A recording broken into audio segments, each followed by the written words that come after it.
chers fidèles, un canal qui est une télévision, chaîne nabino YouTube, to sepel mingi ko eba bino ebele ko landa biso na monga oyo, to zana kati ya question d'actualité.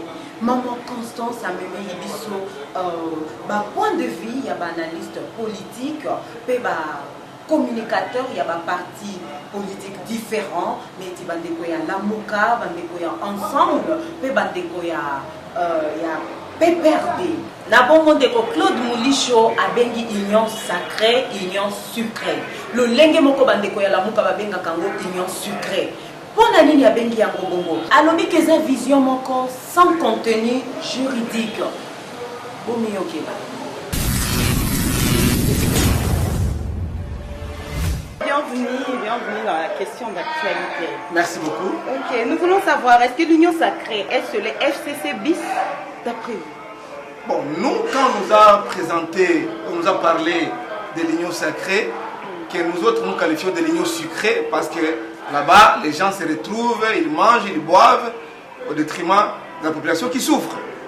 Nous avons réclamé qu'on nous dise, qu'on nous donne les contenus juridiques de cette union sacrée. Quel est l'acte constitutif de l'union sacrée? Quels sont les statuts de l'union sacrée? Et quelle est cette vision? Parce qu'on parle de la vision. Mais expliquez-nous les contenus de cette vision. Ça veut dire quoi? On dit les peuples d'abord. Mais les peuples, non, c'est pas ce que nous voyons. Nous voyons que des députés qui ont été achetés à coup d'argent pour qu'ils puissent quitter un camp politique vers un autre camp politique. Nous voyons, il y a même des preuves qu'on a présentées. Mais aujourd'hui, le procureur général de la République n'a pas encore enquêté sur ces sujets-là. C'est ce que nous disons, qu'on nous donne d'abord les contenus juridiques de l'union sacrée, pour qu'on comprenne et puis qu'on a discuté sur le fond. Ne pensez-vous pas que c'est la continuité du FCC? Parce que lorsqu'on parle du FCC bis, c'est ce que vous étiez en train de dire. Non, ce sont des qualificatifs, il y a des gens, chacun qualifie l'union sacrée, bon, c'est la deuxième grossesse du FCC cache, il y a d'autres qui disent que non, c'est le FCC bis, il y a d'autres qui... Mais moi j'ai dit, jusqu'à présent, je ne comprends rien sur l'union sacrée. Je vois seulement les gens, en fait les miennes, c'est... positionnés et ils quittent d'un camp politique, par exemple, ceux qui quittent le FCC vers l'union sacrée, sans pour autant pénétrer les contenus juridiques ou les statuts de l'union sacrée. Parce qu'il n'y en a pas. Mais c'était des génies. C'est une association, c'est une plateforme politique, c'est une plateforme électorale, on n'en sait rien. Qu'on donne d'abord les contenus pour qu'on en discute sur les fonds. Parce que les gens y vont aveuglément et c'est déplorable. Mais pourquoi vous avez refusé d'adhérer dans l'union sacrée? Maman, avant d'adhérer dans une association ou dans un parti politique, on voit d'abord les textes qui régissent ces partis politiques-là. Les textes qui régissent cette association-là. Mais vous ne comprenez rien. Vous n'avez rien qui prouve que non, voilà les contenus juridiques de cette association, de cette plateforme politique. Comment les gens peuvent y adhérer? Et les gens y vont, et ce sont et même les professeurs d'université. Les savants de ces pays y adhèrent sans pour autant pénétrer les contenus. Mais c'est dommage, nous sommes dans quel pays là? Mais il n'y a pas de mauvais chefs, il n'y a que de mauvais conseillers. Ils sont là pour conseiller le chef. Vous pouvez aussi venir apporter un apport, amener vos apports pour Madame, la réussite de... Il faut un idéal. On peut être pauvre, mais quand on conserve sa dignité, sa personnalité, on est valeureux, on a des valeurs à véhiculer. Mais quand on y va, parce qu'on s'attend à un poste ministériel quelque part, parce qu'aujourd'hui, le gouvernement qui va venir, tout le monde veut se retrouver. Tout le monde veut avoir un poste ministériel. Et les gens y vont sans tenir compte du contenu de cette affaire de l'union sacrée. Et il faut qu'on nous le dise d'abord, c'est quoi, comment ça fonctionne, quels sont les statuts, quelles sont les orientations. Mais depuis le FCC, on déboursait 12 millions pour organiser une session ordinaire. Pourquoi aujourd'hui vous en faites le bruit pendant que vous-même aussi vous agissez de la sorte? Madame, le FCC n'a jamais débloqué 12 millions. Celui qui a demandé 12 millions, c'est le président du bureau d'âge pour une session extraordinaire d'un mois. Allez-vous comprendre, madame, quelque chose dans ce sens-là? Constitutionnel. Quelle constitution? Est-ce que dans la constitution, on a dit que non, pendant qu'on organise une session extraordinaire de l'Assemblée nationale, il faut qu'on débloque 12 millions de dollars? Pendant que les enfants sont au chômage, il n'y a pas de classe parce que nous sommes frappés par la Covid, il n'y a pas d'hôpitaux, il n'y a pas de routes. Regardez mes questions quand il pleut, il n'y a pas où mettre les pieds. Prenez cet argent, construisez des routes. Mais 12 millions, c'est trop pour un mois. Mais nous sommes là. Et on dit non, c'est l'union sucrée. Depuis que l'union sucrée est là, nous avons des surprises désagréables en surprises désagréables. C'est dommage. Monsieur Moulicho, Tolo Bela Yango, Yebisa Biso vraiment. Nani abimisi fuite à 12 millions de dollars. Et où tu n'as FCC? Gaï n'a évité. Et ça, on a stabilisé. Tout le monde est sur la place publique. 12 millions. Mais est-ce que 12 millions, les gens l'ont coûté à solo? Voilà. Et ça, c'est solo. 12 millions, les gens solo, les gens l'ont coûté. Parce que Mouto a été mon coloto. Mouto a été signature et bani. Mais maman, Namboko yo soza ko frapper dans la crise.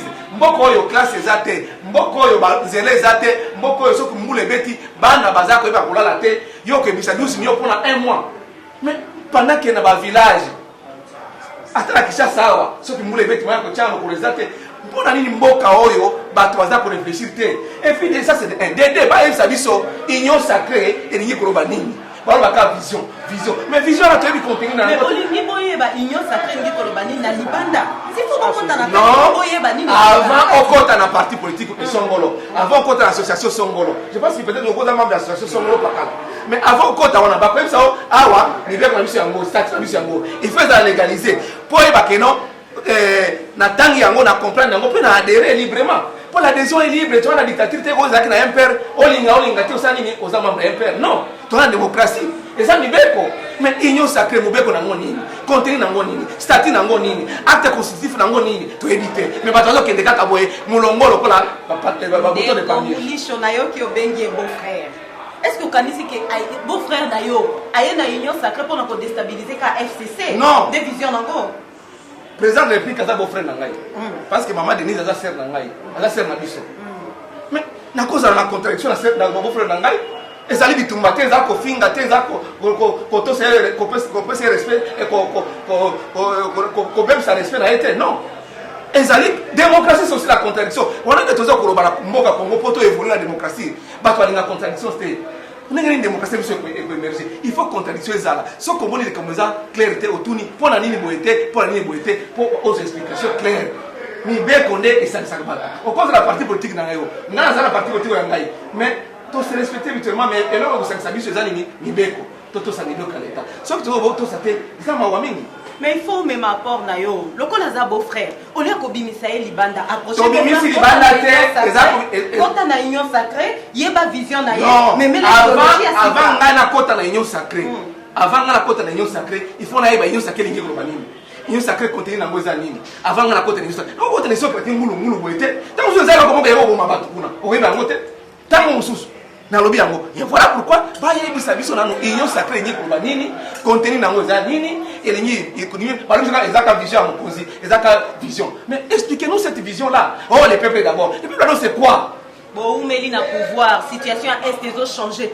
C'est quoi, comme chronique. Il y a des choses qu'on a atrocité aux les canaux Est. Les canisini, il y a beaucoup qui ont même malicieux parce que bino moko beaucoup qui ont géré en mode. Les lots peuples à Beni, les lots tumba mi tout kaya. Madame, ce qui ont géré en mode, mutuo c'est quoi yo? Azana est bon. A géré en mode. Parce que vous allez parler à la promesse électorale. A géré en malamu. Où est le mal? Ce qui a coca quitté. Où est-ce qu'on a remplacé ngai? Est-ce qu'on a ngo? Et ça peut malamu, maman. Mais Toligny de l'Okutate, nous disons ceci, nous devons construire ce pays dans la vérité. Dans la vérité, il n'y a pas de satanistes de l'autre côté et les saints de l'autre côté. Nous sommes des Congolais, nous devons respecter les lois de la République. Rapport Mapping et Kangi Roger Lumbala, Bozomi Okandenge l'université. Non, ceux qui ont Mibeko, tout ça Mibeko. Moutouako Kenelikolo, Mibeko Azate. Mibeko Azate. Moutouako Kenelikolo, Mibeko Azate. Mibeko n'est pas Mibeko Azate. Biloba Yasuka. Biloba Yasuka, la longi boye. Bao nyonso bazako adhérer na union sacrée baye ba d'abord union sacrée ngiro banini ba kele lokola ka ba avec bazo kumbaye te ba pesio contenu ya union sacrée ba pesio statut union sacrée ba pesio acte constitutif union sacrée OK ko adhérer ka go union sacrée c'est un contenu vide jusqu'à présent nana yebi contenu ya union sacrée te ba toza ko adhérer ka boy ala mwina tongo à cette déclaration na comme membre union sacrée na comme union sacrée si ko union sacrée ngo expliquer monsieur ezali nini. Surprise d'une bombe de biso FCC. Ah, vous avez insisté pour nous chiter. Non, FCC ezali kosenga toujours respect ya ba mibeko ya l'État. Parce que batuño surtout ils sont obligés de respecter les lois de la République, la Constitution et les autres lois de la République. Il y a moi na maman toza koloba kobeta 7 ba parti politique aux la 700 et aux la 1000. Mais ceux qui osa kotosa mibeko ya l'État te mibeko ya mboka te. Et ça va bien.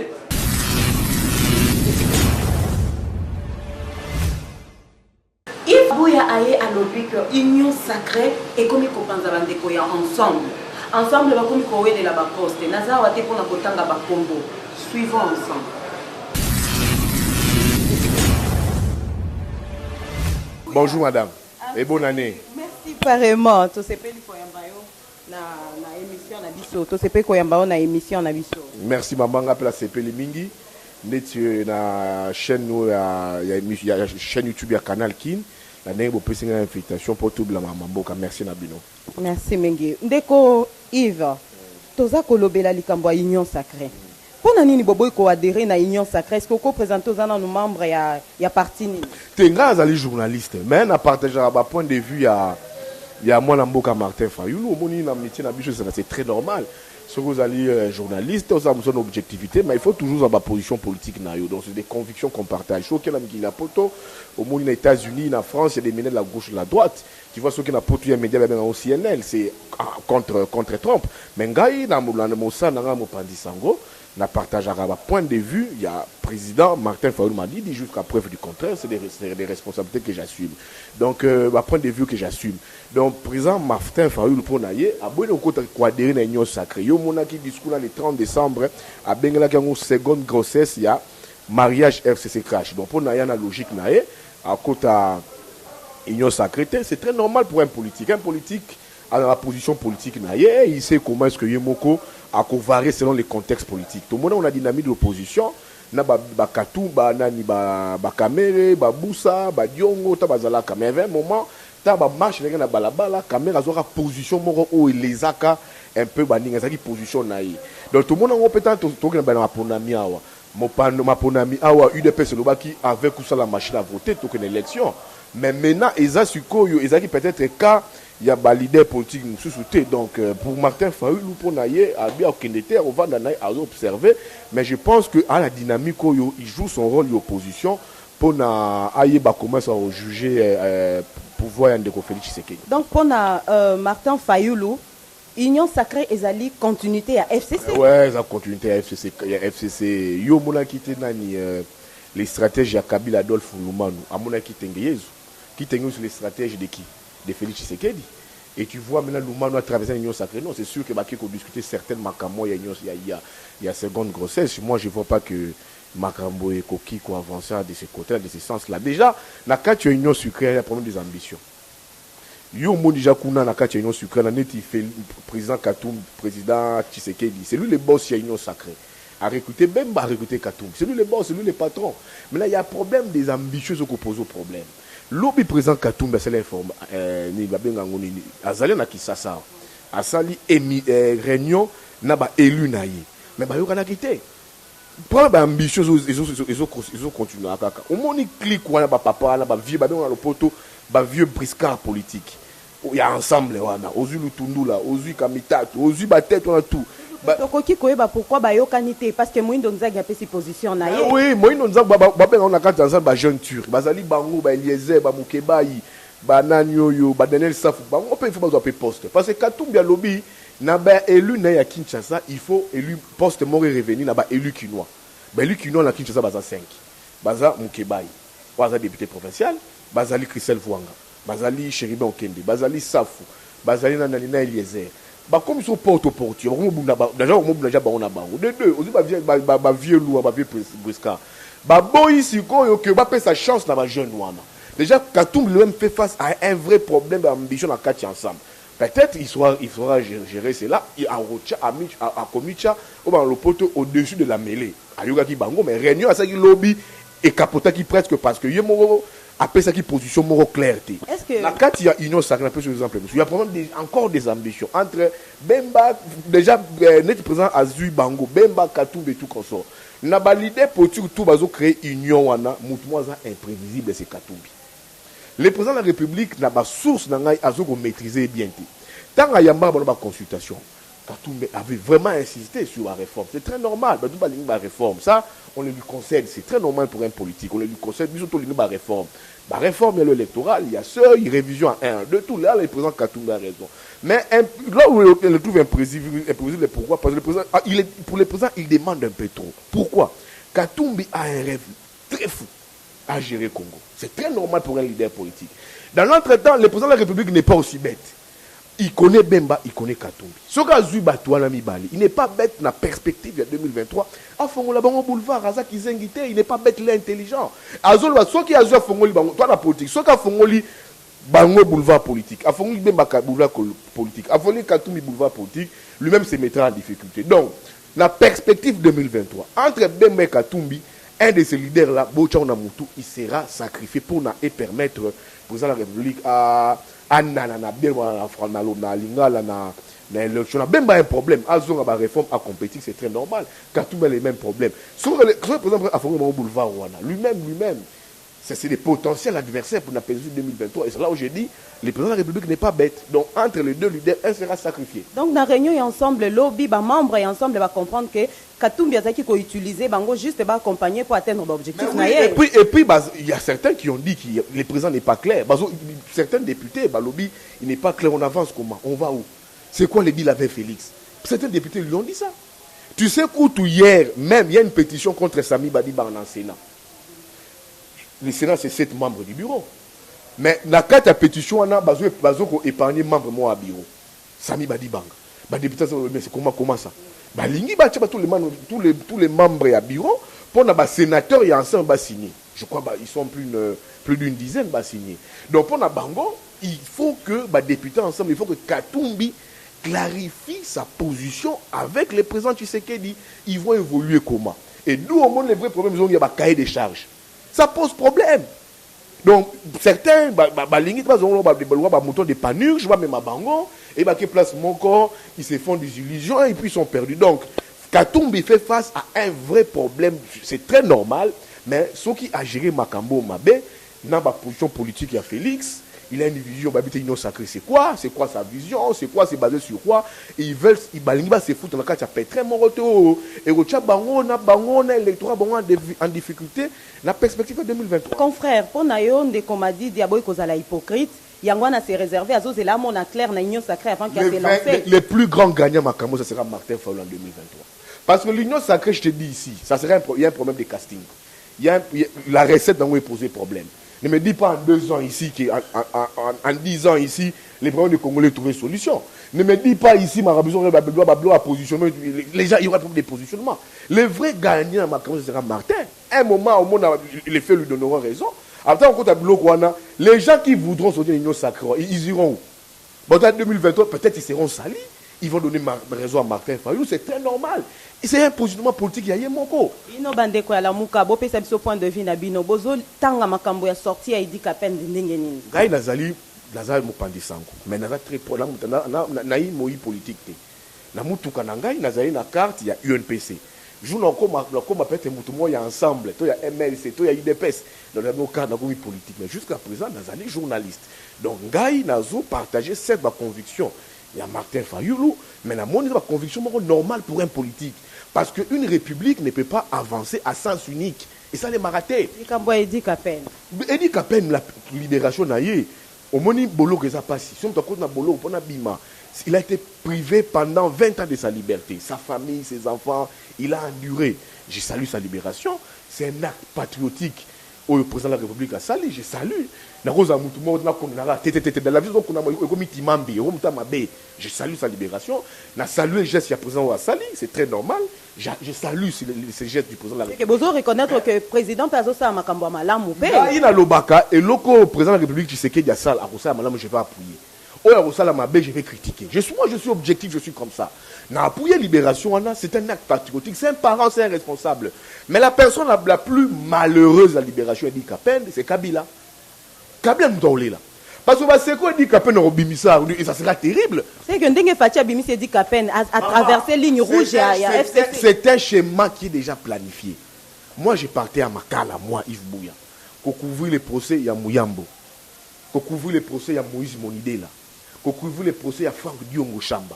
Je voyais Edi Kapen, moi, dans sa cellule. Sur la cellule ici, à Béninga, je connais bien, il me disait des choses, je me disais des choses. Mais à un moment, il va parler. La personne la plus malheureuse, c'est Kabila. La place dans la Kachamata, dans le Bumbashi, Malmoni, Azan Djana Bassem, il y a Milelo. Parce qu'il faut qu'on ait demain pour demain qui a tué Mouzé. Lui, Mouzé, comme m'a mitité. Moi, j'ai jamais partagé ma vision à Mouzé. Sa vision politique, l'a partagé en côté. Tout ce qu'on connaît avec l'infiltration dans la carte armée, c'est l'AFDEL, c'est Mouzé d'ailleurs. Et puis, au moins, il doit pouvoir baptiser l'AFDEL, Kabila doit pouvoir. Comment est-ce que Kabila a continuité à AFDEL? Mais comment est-ce que gérer le système AFDEL? Mais il faut tout demain. C'est comme il fait congolais. La gauche, c'est déjà une loi congolais. Et dit qu'après, il faut la vérité. Et Moutazou, dans la minute au Kabila, Azou, na Kofi, na Samboué. Parce que Edi Kapen se mettra à dire des choses sur l'Iwa, il y a Mouzé Laurent Désiré, parce que Azlaki est du Canet. Moi, Edi Kapen me disait à Makala qu'il gérait la République avec Mouzé. Ça dit beaucoup. Et moi, tous les secrets en Mboka, Edi Kapen a ébattu. Ça, c'est Edi Kapen qui disait Yves Bouya, moi, j'ai géré la République avec Mouzé. Mouzé ne faisait rien sans lui. Alors, tu penses que l'Iwa Mouzé Wana, Edi Kapen a ébattu en côté. Il a des secrets. Alors, on a secret comment ce Kabila Longwa Kota Kitawa avec quel général comment peut-être dans l'aéroport. Il m'a dit c'est trop de choses. Mais j'ai un droit de réserve. Je pense que le jour de Koya, tant qu'Abimaka Lobaki, il a un droit de réserve. Alors, ça va payer sa autorisation qu'on loba. Déjà, quand il y a une cour de cassation. Maman, quand il dit non, ça va payer sa droit qu'on loba. Politiquement, ça dit déjà beaucoup. Moutou Abimisi Ekuna. Un moment, on peut se droit des paroles. Tant que yo moni nani kuna, omoni ministre délégué il y a défense. Sylvain Moutombo. Sylvain Moutombo c'est qui? C'est le bras de Félix. Il est ministre délégué à la défense. Au monde où il dit Kapena, ça dit beaucoup. Donc je pense que Kabila, c'est la personne la plus malheureuse dans la libération Edi Kapen. Et il y a déjà un schéma qui est mis en place. Je pense que les jours qui suivent, les jours qui viendront, ça sera des jours avec assez trop de révélations. Faut te chiter, te comprendre que Ndeko Kabila est le plus malheureux dans le événement il a sorti à Ndeko Edi Kapen. Donc pour Nayo te comprendre que Kabila bomba qui m'a camboué Kabila bomba qui mboka, c'est que tu peux sa chance na Fati, pourquoi pas m'a dit tu sa chance na Fati. Non, là ça porte-parole il y a Fati, je suis journaliste. Ce qui fait la salle ma je vais les critiquer. Ça dit ma lame, je vais dire oui, président, tu as bien fait. Dans sa porte-parole, mais je partage ses convictions. Tout comme nous avons respecté ma position politique, il est là. Lui veut jouer son rôle d'opposition. Ils ont compris que la divergence politique, ils ont câblé. C'est la politique. Oui, mais c'est ça que je dis. Fallu dans un contexte, une république à sens cynique, il faut éviter Yango. Il sait que dans son rôle d'opposition, il va l'assumer jusqu'au bout et le temps que ça prendra. Merci. Votre dernier mot. Namae tout au salaka, namae tout au lobaka, biso ba tout gagnera, tout la Congo, ya lobby, ya bana biso. Congo ba koko ba tikela biso ba lumo ba papa na biso, biso tout on appelle les mêmes combats Congo. Faut tout le monde à Congo pour demain, ça sera comment? Maintenant Kabila Congo a tikela biso après 18 ans. Kabila obi en 18 ans, il a presque confisqué nos vies.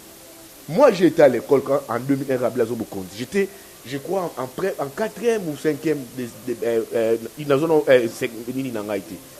la côte université Kabila. J'ai commencé à travailler. On a baillé la boîte du Kabila. Ce serait ma capacité. On allait être perdu. Mais Kabila a pris de nos vies. Donc pour moi, ce monsieur doit répondre de ses actes. Et dans ma sali pour le Congo. Et je pense que Edi Kapen va jouer ce rôle. Merci beaucoup Ndeko Yves Bouya. Je pense que le rapport mapping est déjà wana pour s'occuper de Bangonyo. Au revoir. Le rapport mapping, j'ai dit merci à Martin Fayoulou.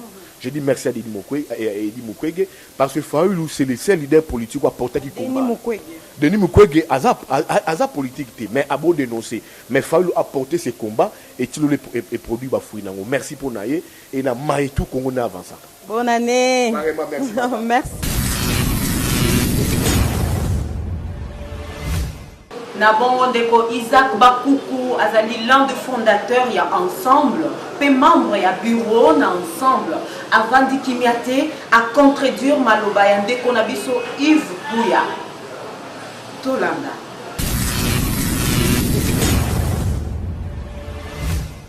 Bonjour monsieur Isaac Bakuku. Bonjour madame et bonne année. Bonne année, merci. To sepeli koyamba yo na émission na biso ozali cadre ya ensemble. Lobi bozala ki na réunion, est-ce que tu koy ba comme nini obolobela ki na kati ya réunion anana Moïse Katumbi?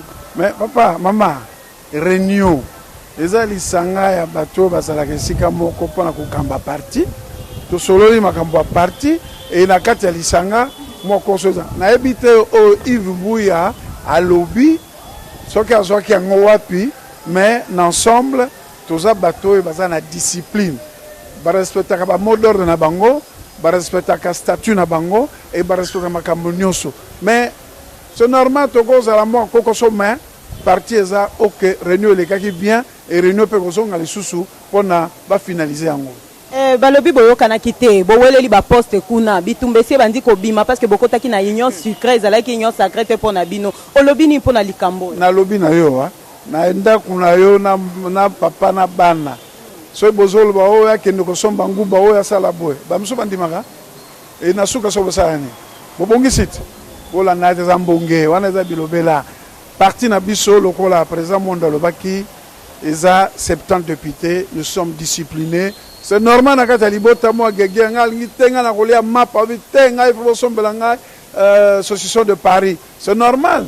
Mais président azana pona ko calmer eloko moko ezata. Eza biloko ya PPRD, FCC parce que union sacrée na benga ngo bombo ya Thomas. Obi bombo ya Thomas elandaka chaleur place oza yebetio.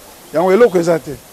Donc, ce qu'il faut comprendre bien, bozo partager binonyo so bandeko ensemble, le point de vue yandeko Muindo Nzagi, binonyo so bondimi que ce qui président a respecté bakor obayo kanakité, a respecté cahier des charges té, Muindo Nzagi a se retirer, longo moko na binonyo so 71. Non, il faut comprendre que moi na nyoso azana droit koloba. C'est pas que ce qui moi na lobby, papa kolanda droit na ewana. Tous ont la liberté d'expression. Nous ne sommes pas au FCC où Motolinga est la candidat. Babengani. Muindo Nzagi, c'est un député à Bisso que j'apprécie beaucoup, à Lobakanae, à Lobby, mais à titre personnel, ils ont engagé ensemble. Ensemble, c'est un groupe et ils ont un bateau pour négocier. Nous tous sommes en ambition. Si classe na yo, ils ont ambition na yo na kozala. C'est normal. Discussion makambo ambitieuse na mais na suka ba benga mo oyo za français compromis na consensus. Il y a rien na kutana kina ya sola. Oui, effectivement, tant que toza na politique, il faut toi objectif ni toza comme ma politique.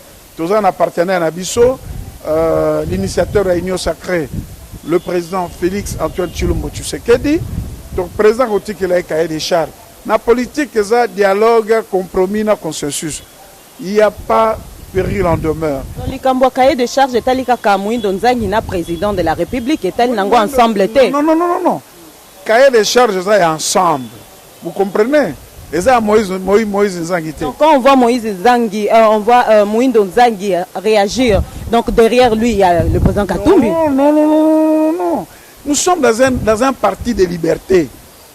Il s'est exprimé pour dire que non, il faut respecter cahier de charges na biso. C'est normal. Et Keba na porte le pont na biso na tout en côté. C'est normal. Mais ce n'est pas parce que ce que nous ensemble. Non. À lobby na à s'exprimer, c'est normal parce que biso to tout fakabatouté. Tout un parti démocratique qui a liberté, mais nyonso et que salema na bureau politique na bateau et baza habilité, il y a un cahier de charges, on n'est pas présent à la République, et puis toujours compromis. Parce que le problème, c'est qu'il blesse. Bateau, qui lobby, balingi union sacrée. Bazo linga ba créer un conflit superficiel entre le président de la République, Moïse Katumbi, Jean-Pierre Bemba, batia des heures na kata. Batuni di wana o balingi ba créer. Bateau ebio balongo na pouvoir, on peut comme voyez pas la biso wana. C'est ça le FCC. Tala ba bimisi tweet moko Olivier Kamtota lobby, vous respectez le bisoté, bye Lutundula. Alors Lutundula, ça fait plus de mois, il n'a fait aucune interview. Olivier Kamtota, ça est le remonté. Oh babenga ba dongolo miso, les charognards, bangoana, bazar kolinga batia songi pour la union sacrée et zo kokoso kozalate parce que Moïse Katumbi na baimoto Igwe Jean-Pierre Bemba parce que là qui n'a président de la République ndeko na bango, je crois tout est ok et ça ko ba réglage moko mike et c'est on nous sur le yebsanga n'a parlé de la nation ba député ba bundagit et c'est pas ba bundisa que non parlement koufi na libota ba problème ezanga raté et laisse le problème il y a des solutions ensemble il y aura pas de problème. Président Moïse Azana c'est un homme de paix et tous ceux qui sont là les députés nous sommes des députés disciplinés parti na biso za sika on n'a pas le droit de créer le problème dans la partie de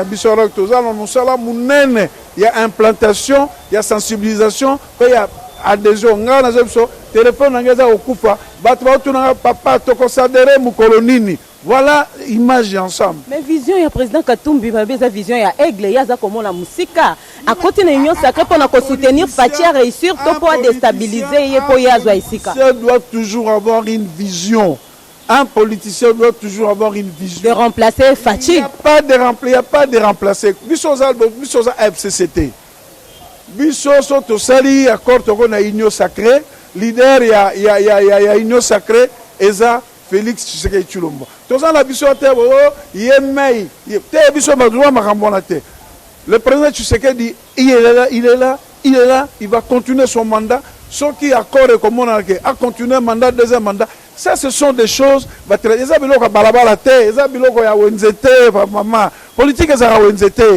Politique Bisso ensemble, nous sommes là pour mettre l'être congolais au centre de nos préoccupations pour notre développement. Yango on attend le président Betimbela, Toye, Tolobi, Topesi Kaye de charges naye, arbitrage naye, point à la ligne. Exact, non.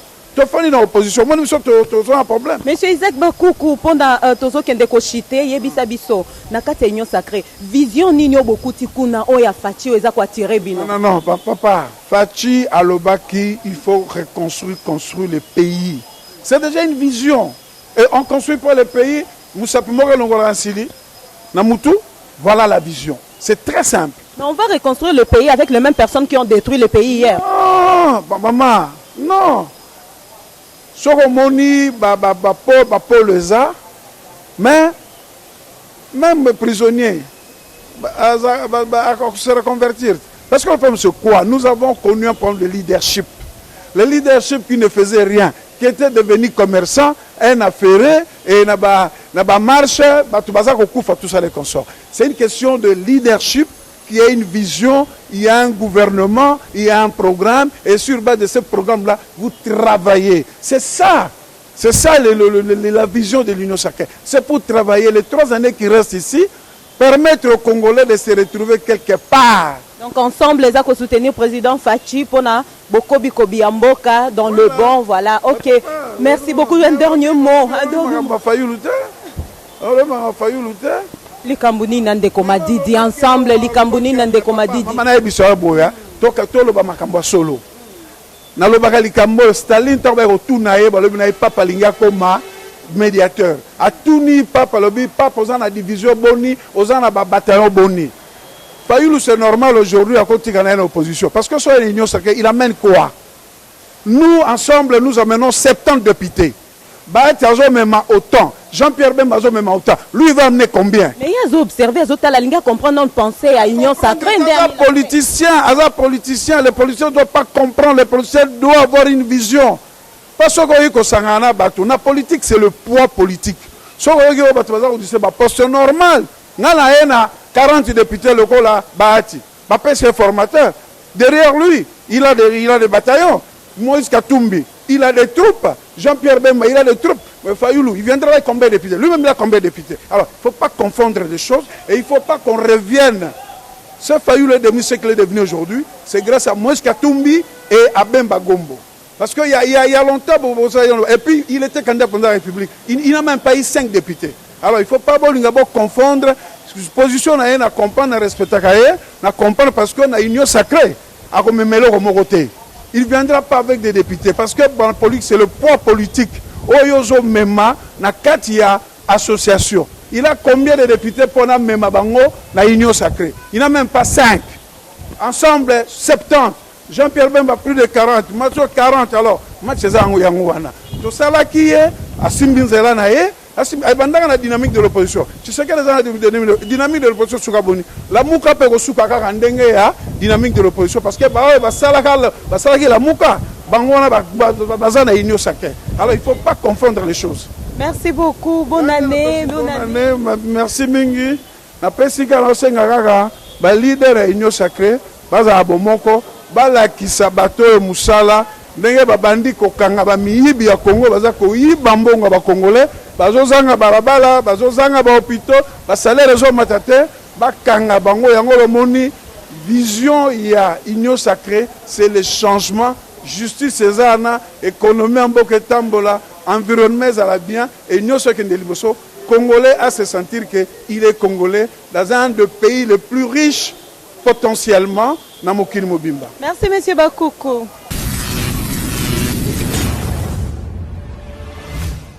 Tokomi na suka ya émission na biso bandeko balandi bo s'abonner massivement. Merci na bino ba fidèle ya Canal Kin télévision pe chaîne YouTube. Merci mingi na bino boko bako s'abonner boko ta ebele. Awa ezali question d'actualité tozali kolobela bobele bo solo na politique. Pe tozopesa bino ba information na biso brute. Ndenge tozweli yango ndenge tozopesela bino yango tozoloba na bino bomiyokela bomitalela. Bonne année.